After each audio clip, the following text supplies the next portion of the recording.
ಅಲ್ಲ, ಈ ಪ್ರಕರಣ ಒಂದು ಈ ಸಮಾಜನೇ ತಲೆ ತೆಗ್ಸೋವಂಥ ಪ್ರಕರಣ.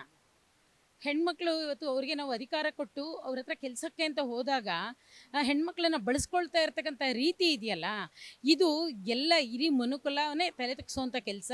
ಇವತ್ತೇನು ಹೋರಾಟಗಾರರು ಇಲ್ಲಿವರೆಗೂ ಕೂಡ ಏನಿವತ್ತು ತಪ್ಪಿಸ್ಕೊಂಡಿದ್ದಾರೆ, ಪ್ರಧಾನಿ ಪ್ರತಿಷ್ಠಿತ ಮನೆತನದವನು ಅನ್ನೋ ದಿಟ್ಟತನದಿಂದ ಈ ಹೆಣ್ಮಕ್ಳನ್ನ ಬಳಸ್ಕೊಂಡಿದ್ದಾರಲ್ಲ, ಇದು ಬಳಸ್ಕೊಂಡ್ರೆ ಇನ್ನು ಮುಂದೆ ಯಾವ ಪ್ರತಿಷ್ಠಿತರಿಗೂ ಕೂಡ ಶಿಕ್ಷೆ ಇದೆ. ಈ ಶಿಕ್ಷೆಯಿಂದ ನಾವು ಹೊರಗೆ ಬರೋಕ್ಕಾಗಲ್ಲ ಅನ್ನೋ ಇದನ್ನು ಈ ಸರ್ಕಾರಗಳು ಕೊಡಲೇಬೇಕು.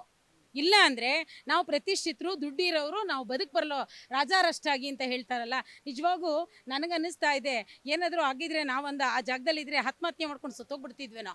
ನಾನು ಈ ರೀತಿ ಪ್ರಕರಣ ಮಾಡಿಬಿಟ್ಟಿದ್ದೀನಿ, ಹೆಂಗೆ ತಲೆ ಎತ್ತಿ ಓಡಾಡಲಿ ಅಂತ. ಇವತ್ತೇನಾದರೂ MP ಆಗಿ ಗೆಲ್ತೀನಿ ಅನ್ನೋದೇನಾದರೂ ಗೆಲ್ಲಿಸಿದ್ರೆ ಈ ಜನ ನಿಜವಾಗ್ಲೂ ಮೂರ್ಖರು. ಆ ಜಾಗಕ್ಕೂ ಕೂಡ ಅವರು ರಿಸೈನ್ ಮಾಡಬೇಕು, ನೈತಿಕ ಹೊಣೆ ಹೊತ್ತಿ. ಇಲ್ಲ ಅಂದರೆ ಇನ್ನು ಮುಂದೆ ಒಬ್ಬ MP ಆಗಿ ಈ ಒಂದು ಕ್ಷೇತ್ರದಲ್ಲಿ ಕೆಲಸ ಮಾಡೋಕ್ಕೆ ನಾಚಿಕೆ ಆಗಬೇಕು. ಅದರಿಂದ ನಾವು ಕೇಳೋದಿಷ್ಟೇ, ಯಾವ ಹೆಣ್ಣುಮಕ್ಕಳು ನೀವು ನಾಚಿಕೆ ಪಡಬೇಡಿ. ನೀವು ಯಾವತ್ತು ಅವರ ಕ್ರೌರ್ಯಕ್ಕೆ ಬಲಿಯಾಗಿದ್ದೀರಿ, ನಾಚಿಕೆ ಪಡದೆ ಇವತ್ತೇನು ಕಾನೂನು ವ್ಯವಸ್ಥೆಗೆ ಕರೀತಾರೆ ಅಲ್ಲಿ ಬಂದು ಧೈರ್ಯವಾಗಿ ಹೇಳಿ.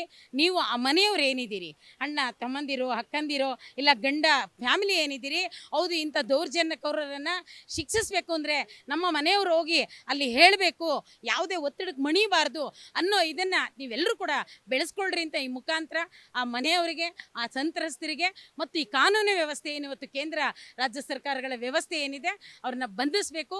ಯಾವುದೇ ಹೆಣ್ಣು ಮಕ್ಕಳು ಇವತ್ತು ಈ ಹೆಣ್ಮಕ್ಳಿಗೆ ರಕ್ಷಣೆ ಕಾನೂನಿದೆ, ಎಲ್ಲಿದೆ? ದಿನ ಬೆಳಗ್ಗೆ ಆದರೆ ಹತ್ಯೆಗಳಾಗ್ತಾ ಇದ್ದಾವೆ, ದಿನ ಬೆಳಗ್ಗೆ ಆದರೆ ಕೊಲೆಗಳಾಗ್ತಾ ಇದ್ದಾವೆ, ಹೆಣ್ಮಕ್ಕಳನ್ನು ನಿರ್ದಾಕ್ಷಿಣ್ಯವಾಗಿ ಕೊಲೆ ಮಾಡ್ತಾ ಇದ್ದಾರೆ. ಇದನ್ನು ಜನರಿಗೆ ಕೊಟ್ಟು ಜನರಿಂದ ಓಡಿಸ್ಬೇಕು, ಆಗ ಅವರಿಗೆ ಭಯ ಬರುತ್ತೆ. ಕಾನೂನಿನ ಚೌಕಟ್ಟೊಳಗಡೆ ಹೋಗಿ ಬೇಲ್ ತಗೊಂಡು ರಾಜಾರೋಷವಾಗಿ ಓಡಾಡುವಂಥ ವ್ಯವಸ್ಥೆನ ತಪ್ಪಿಸಿದ್ರೆ ಆಗ ಏನಾದರೂ ಈ ಜನರಿಗೆ ಇದಾಗತ್ತೆ. ಹೆಣ್ಮಕ್ಳನ್ನ ಭೋಗ ವಸ್ತುಗಳಾಗಲ್ಲ. ನಾವು ಹೆಣ್ಮಕ್ಳೇ ಗಂಡು ಮಕ್ಕಳನ್ನ ಹೆತ್ತಿರೋರು.